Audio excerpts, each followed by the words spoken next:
అక్రమ వలసదారుల అరెస్టులతో అమెరికాలో అగ్గిరాజుకుంది.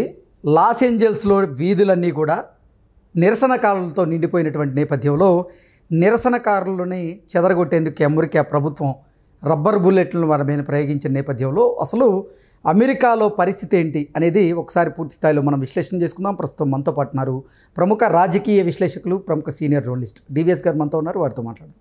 సార్ నమస్తే. సార్ నమస్తే. అక్రమ వలసదారుల మీద అరెస్టుల నేపథ్యంలో అమెరికాలో ఇప్పుడు అగ్గిరాజుకుంది. లాస్ ఏంజల్స్లో ఏవేది చూసినా కానీ ఇప్పుడు నిరసనకారులతో నిండిపోయి ఉంది. నిరసనకారులను కూడా చెదరగొట్టేందుకు ఇప్పుడు అమెరికా పోలీసులు వారి మీద రబ్బర్ బుల్లెట్లను అయితే ప్రయోగిస్తూ ఉన్నారు. ఏంటి సార్ అసలు అమెరికాలో ఏం జరుగుతుంది? ఒకవైపు చూసుకున్నట్లయితే ఈ నిరసనకారుల నిరసన, మరోవైపు డొనాల్డ్ ట్రంప్కి ఎలన్ మాస్క్కి మధ్య మనస్పర్ధలు, ఇంకోవైపు చూసుకున్నట్లయితే విద్యార్థుల నిరసనలు. అసలు ఏంటి అమెరికాలో ఏం జరుగుతుంది? అంటే తగలబడుతోందా పరిపాలన అంటే తగలబెట్టడమా? అంటే అమెరికాలో నీకు దావానాలు జరుగుతుంటాయి. అడవుల్లో అక్కడ అగ్గి రాజుకుంటూ ఉంటుంది. అక్కడ ఏంటి, అక్కడ చెట్లు విపరీతంగా ఆ దావానాలు మనం చూసాం లాస్ ఏంజల్స్లోనో లేకపోతే కాలిఫోర్నియాలోనో. అసలు మొత్తం అక్కడంతా బుగ్గి అయిన పరిస్థితుల్లో ఇప్పుడు ఇదేంటి, ఈ జనావాసాల్లో ఇప్పుడు ఈ దావానాలం పుట్టిస్తున్నాడా? తన యొక్క అసమర్థత, తన యొక్క ఉన్మాద పాలన ఎలా చూడాలి?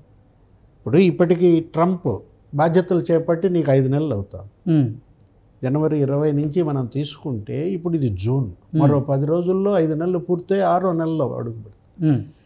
ఏంటి అసలు ఆయన వ్యాపారం చేస్తున్నాడా, పరిపాలన చేస్తున్నాడా? మనకు అర్థం కావట్లేదు. ఇప్పుడు మనం చూసాం, అక్రమ వలసదారుల్ని పంపించేస్తున్నాను అంటాడు. వాళ్ళకి సంఖ్యలు వేసి అసలు యుద్ధ విమానాల్లో ఏ విధంగా వివిధ దేశాలకు పంపాడో మనం చూసాం. అవును, భారతదేశానికి కూడా పంపించాడు. ఏది అక్రమ వలసదారులంటూ ఒక 18,000 మందిని భారతీయులను గుర్తించామని, లేకపోతే ఒక 300-400 మందిని పంపించాడు 2-3 విమానాల్లో. ఒక భారతదేశానికి కదా, అన్ని దేశాలకు పంపిస్తూ ఒక ఏంటి అమానవీయంగా చేతులు కట్టడం. ఇప్పుడు ఈరోజు చూసాం నెవార్క్లోనో ఎక్కడో ఒక విద్యార్థి, అతను ఏ దేశస్తుడో తెలియదు, అతను పట్టుకున్నారు, పెడరెక్కలు విరిచి కట్టి మరి రోడ్డుకేసి తొక్కుతున్నారు. వాళ్ళెవరో ట్వీట్ కూడా చేశారు, మన జయశంకర్ కూడా పంపించారు ఆ వీడియోలు అవి. అతను ఏడుస్తున్నాడు. ఇది అసలు అక్కడ ఏం జరుగుతుందో మనకైతే అర్థం కావట్లేదు. ఏ విధంగా మానవ హక్కులను అక్కడ అణిచేస్తున్నారు. ఇప్పుడు గతంలో మనం చూసాం ఏంటి, ఐ కెనాట్ బ్రీత్ అన్నాడు.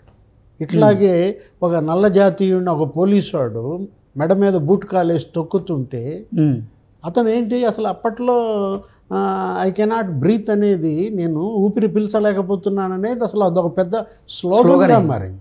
నల్ల జాతీయుల పట్ల స్లోగన్గా మారింది. అది అసలు ప్రభుత్వ పతనానికే కారణమైంది.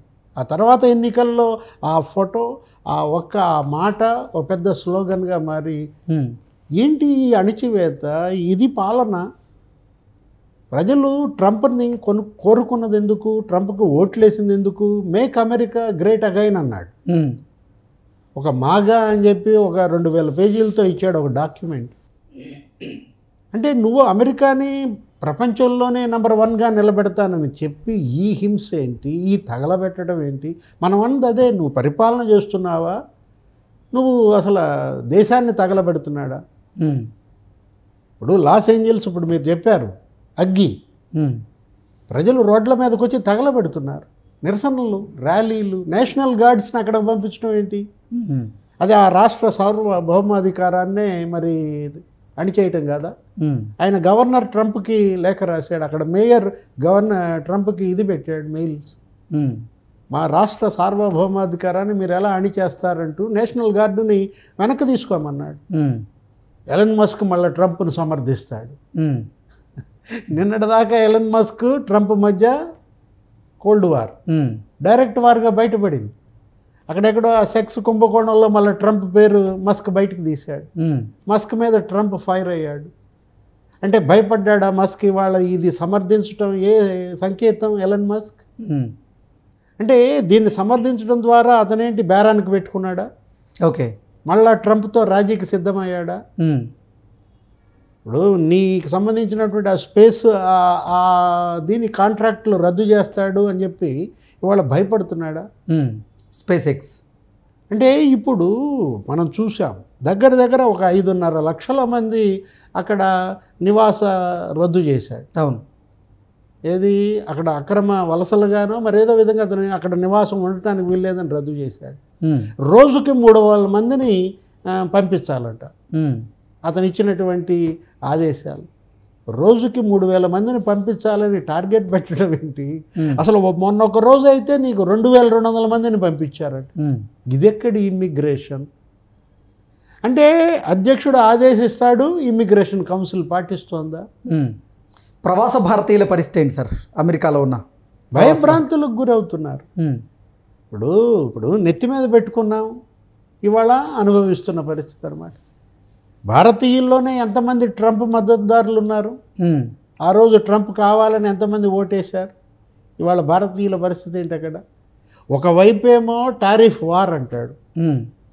ఏది మనం చూసాం, భారతదేశం మీద కూడా వేసాడు, 25% వేసాడు, ఒకదానిపైన 50%, ఒకదానిపైన 75%. అసలు చైనా మధ్య అయితే అసలు వేలంపాటు నడిచింది.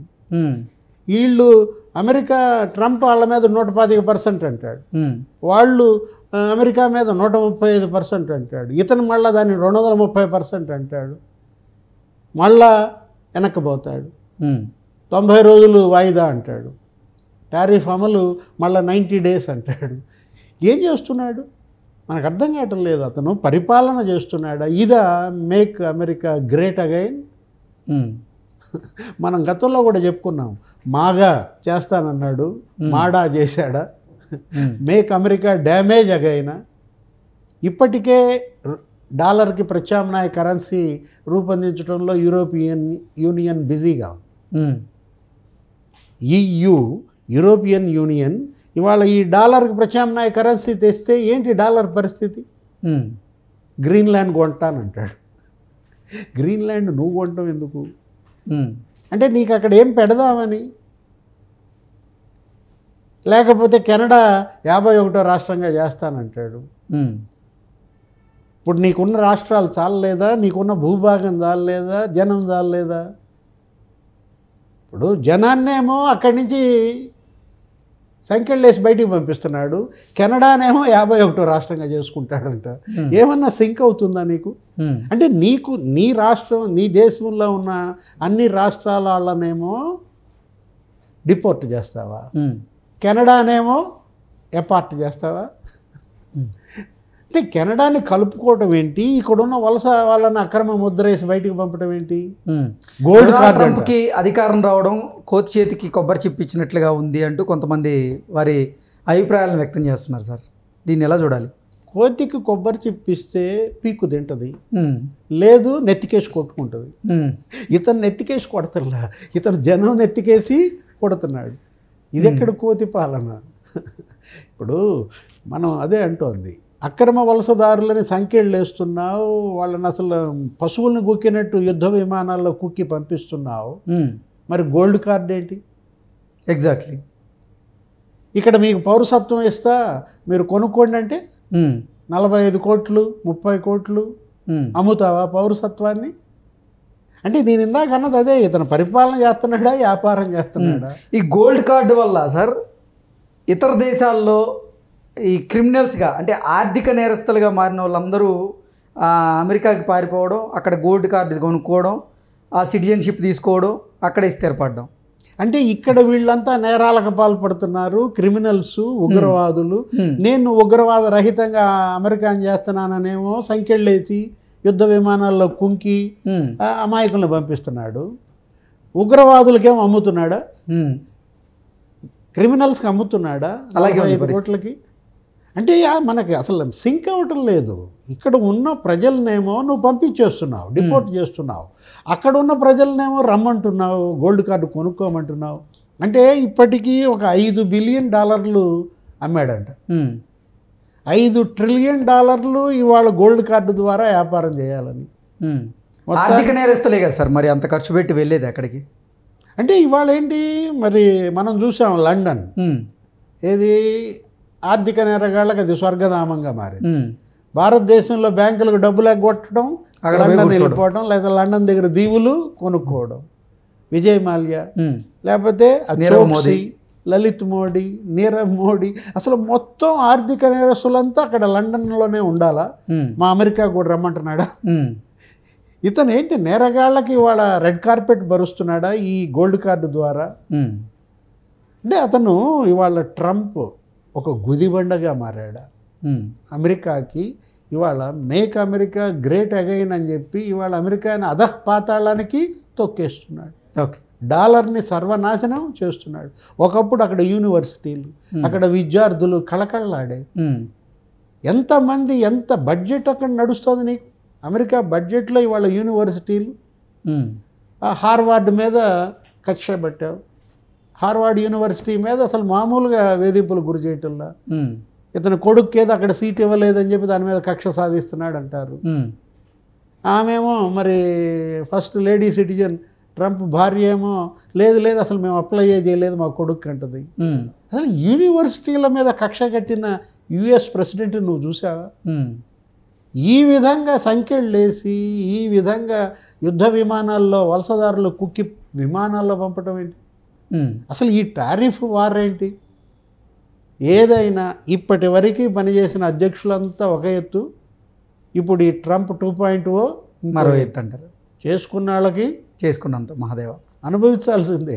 ఎందుకంటే నెత్తిన పెట్టుకున్నారు. ఓకే, నిప్పుతో తలగొక్కున్నారా? ఓకే, నిప్పుతో తలగొక్కోవాలి. ఇవాళ నిప్పుతో ఇవాళ ఏంటి చల్లగట్ట పడుతున్నారు. ఇవాళ సజీవ దహనం అవుతున్నారు. దురదృష్టం, విషాదం. Okay, okay sir, thank you so much.